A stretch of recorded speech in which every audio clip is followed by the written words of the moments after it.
I couldn't resist. As hot as it has been today, frozen yogurt is making all the difference in improving my mood tonight. Yeah, I've still got my hat on. I'm outside. Not that I'm expecting it to rain anytime soon. But it just so happened that everybody else cleared off of the deck and are now up in the one air conditioned room with my sister, and I get the deck to myself. There's a little table I'm sitting at. Had my coffee out here this morning too. It was the one time today when it was cool and nice. So, if you, the couple of followers I have on the internet, saw my last two vlogs, this is the vlog for July 29th, by the way, before I forget to say that. And today is technically the last real day of Feathermeet, but it is also the day that I usually don't participate because I need a day to wind down. I need a day to wind down and get my energy back. I've heard the difference between introverts and extroverts are that extroverts gain energy from being around people and being social with people, and introverts have to spend energy to be around people and talk to people, which I may have mentioned that on this channel before. I am definitely much more in the second category. I hope I didn't get tree sap on my... It smells like sugar, so it's probably just this stuff. I am definitely spends energy to be around people, and I need a day to recharge before I get back to work.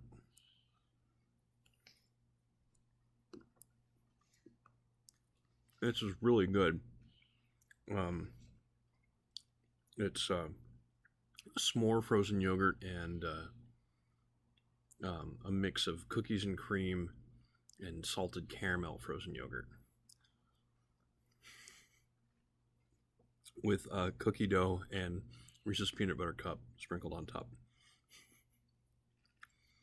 Well, I haven't really... I mean, there's a bit of junk food yesterday, but I actually haven't had that many calories over the whole weekend.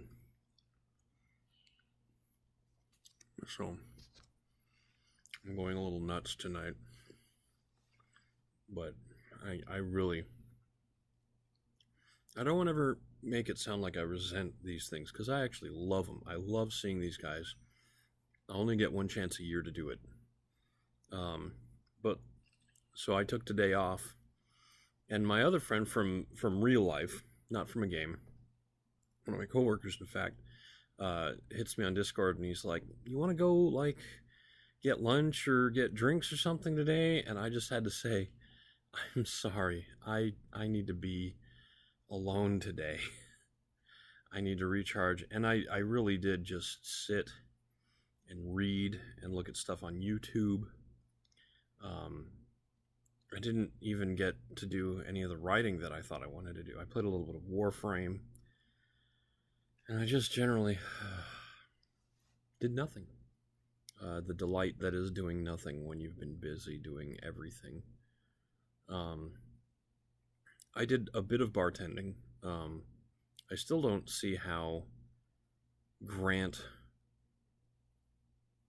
who is the fellow who hosts the barbecue on Saturdays, his bar is fantastic. His bar is better than some bars I've seen in actual public houses.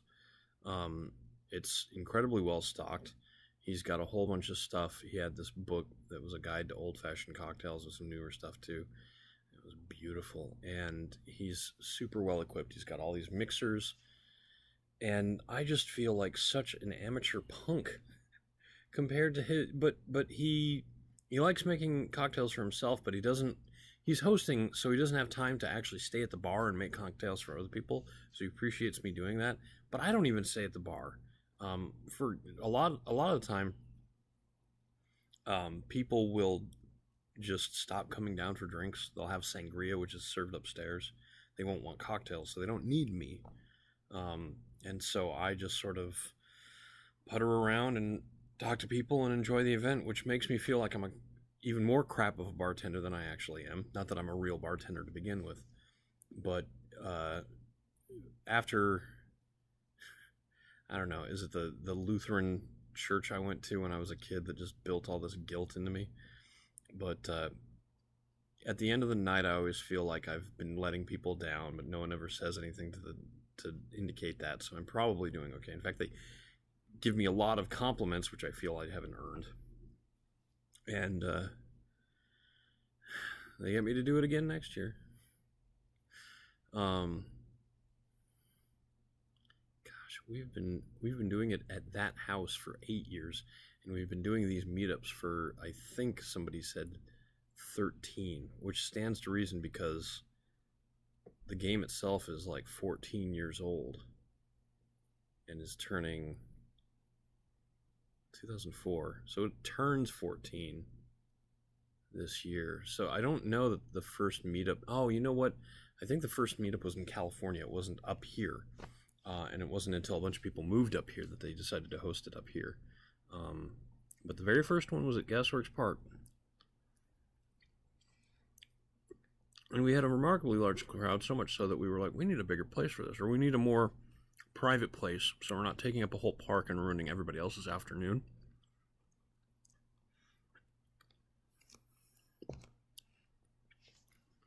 So we would go to taverns and stuff, restaurants, reserve tables, but it all still felt sort of slapdash, sort of jury-rigged, held together with bubblegum and duct tape. And Grant and Angela very graciously, back in 2010, allowed us to use their home. They have a 3-year-old now. So I think he's going to be 3 pretty soon, because he was a very little boy the first year we met him, and he was still not quite running around speed size last year, but this year he's I had to chase him around the backyard because he went all the way from the backyard around to the front. In their house, he is a lucky kid. Julian is a lucky little kid, because I have a nice backyard here. Actually, this has probably never been shown off before, but this is what I get to look at when I look out my window. Nice, right? But this is nothing compared to the huge backyard that Grant and Angela and Julian have. And I hope he knows how lucky he is, because that's a pretty cool place to grow up. It's sort of in the unincorporated King County. It's basically Woodinville, but you go straight north from Redmond on Heavendale Road, and eventually you get up there. And those two are saints. And our Friday thing down in Seattle has been a tradition for probably about as long as we've been going to Grant and Angela's. I didn't start doing that part until maybe 5 years ago, because I would work on Friday, and I would just meet up at the AFK Tavern after work, and that was sort of okay, but eventually everybody was saying how much fun they had in the city during the day, and I was like, I can probably do this, and an excuse to have some time off from work is nice too. The way my 2 months have been going, I think next year I might actually have this weekend as part of my break, so I won't have to ask for time off, but I'll be very poor. So, it's almost 10 minutes.